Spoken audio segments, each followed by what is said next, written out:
This is Hidden Killers Week in Review. A look back at the most prolific stories of the week.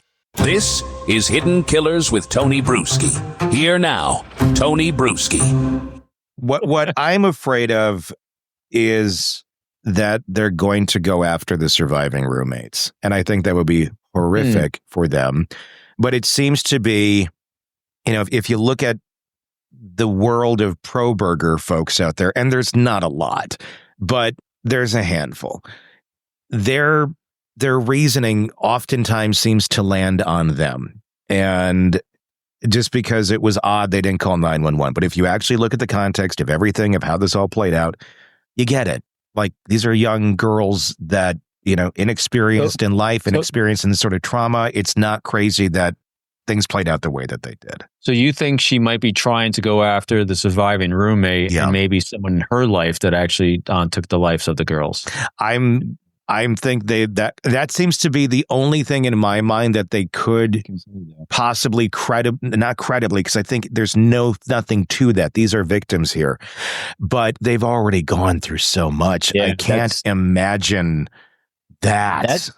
Boy, I think that'd be rough for them to do that. That's a really risky move. The closest I think she might come to it is kind of like what Howard Bloom was talking about in his book about some drug-related deals or something like that involved, which again she might try to link it to a roommate or roommates, past tense, so it could have been some jilted, drug deal boyfriend or something else. So there might be a possibility of that, and you might be able to find DNA from someone like that in that, in the place.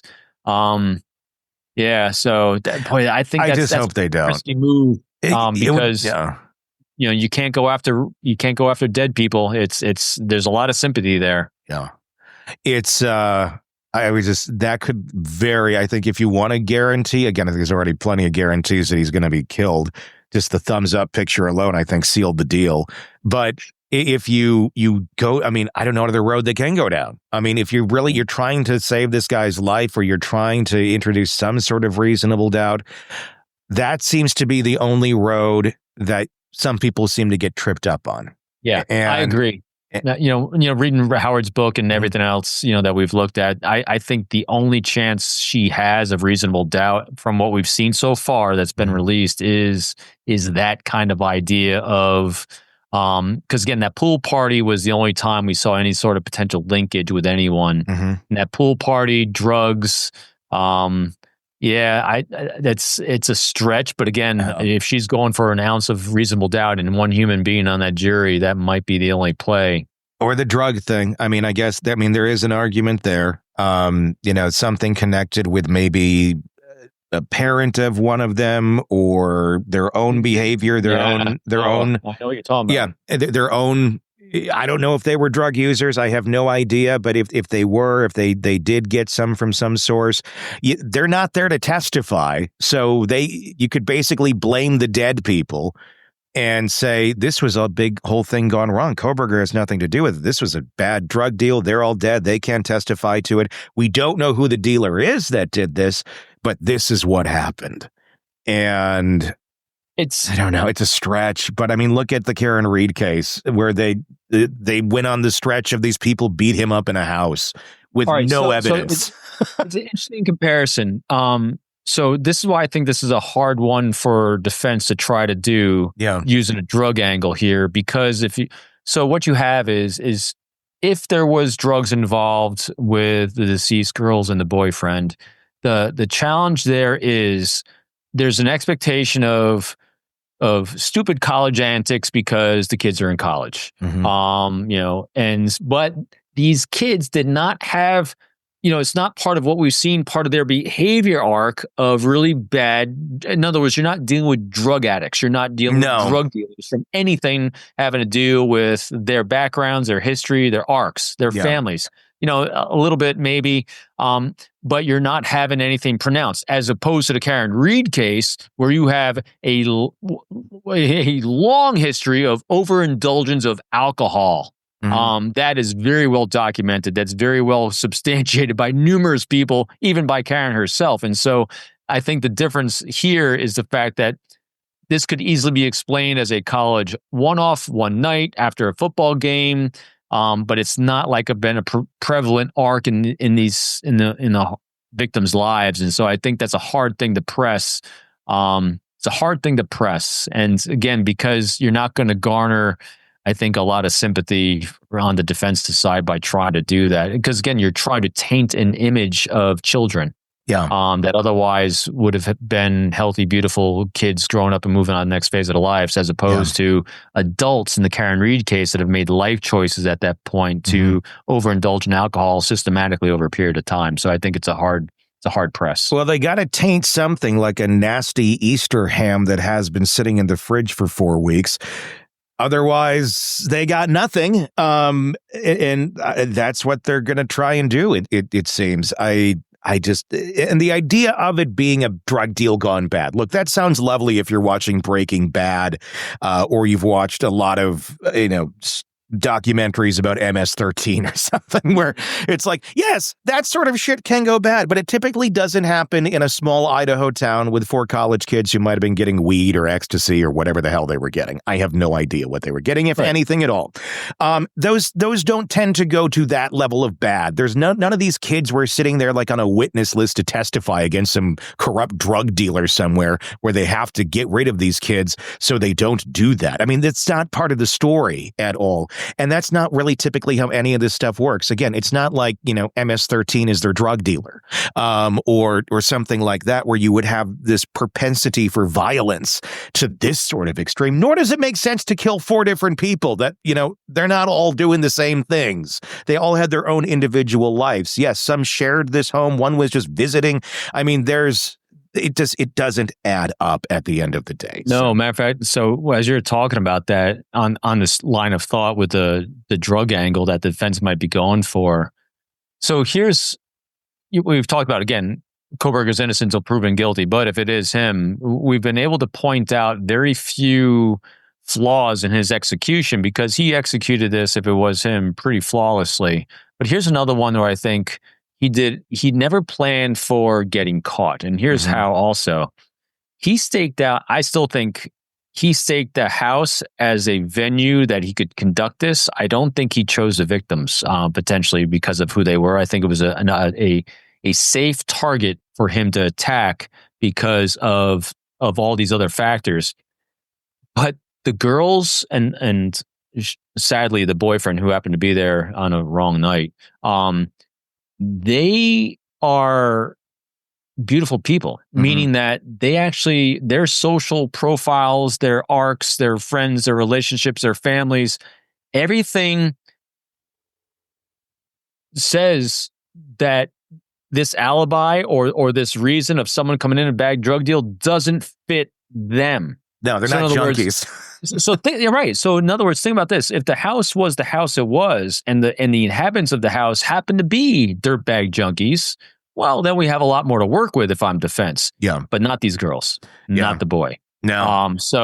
I think he chose the house and not necessarily. Again, I know there's a slight connection maybe that we may find out about, but I think he chose the venue above the people, because if he's choosing the people, wrong people to choose. I think again, if he really thought about it, this is a group that you have close families. Close families say healthy. Healthy says that there's going to be a lot of things that you're not going to be able to have an alibi on, or any other reasonable. I mean, there's no other conclusion you can come to. No. That's why I think Ann Taylor's having a hard time on defense, because how do you pin anything else on these girls? You don't, because you can't. You look like a monster if you do, and that's not going to play well to a jury. When it does eventually come time for sentencing, let's assume he's found guilty. How much weight, in your opinion, should be put on what's going on in this guy's mind and how broken of a brain that he has? Because that's what they're trying to argue with the autism. That's what they're trying to argue with this and that. Clearly, this is a guy who had a lot of problems, and had even written about it: the visual snow, the lack of empathy, the realizing he didn't have any empathy. But just because you have a lack of empathy and because your brain's not working quite right doesn't necessarily give you a free pass to not get killed in prison by the state or the federal government, just because your brain is like that. If you carried out these sort of crimes.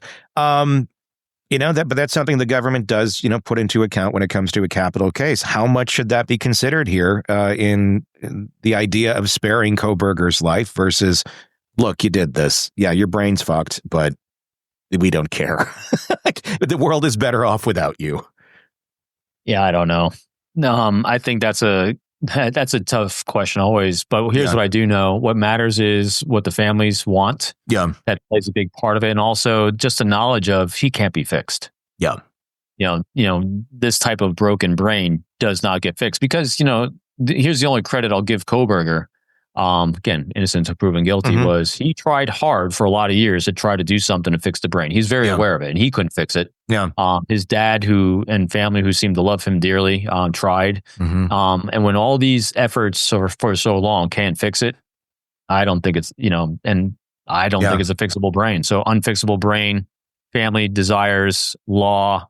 I think that's what's ultimately going to come down to the sentencing. Because again, that sentence, that's a really personal choice for a lot of people. It is, life for life kind of thing. But at the same time, though, I think you'll save the state a lot of money by keeping them from being fed for a long time and housed. And again, if your rationale for it is, can he be rehabilitated?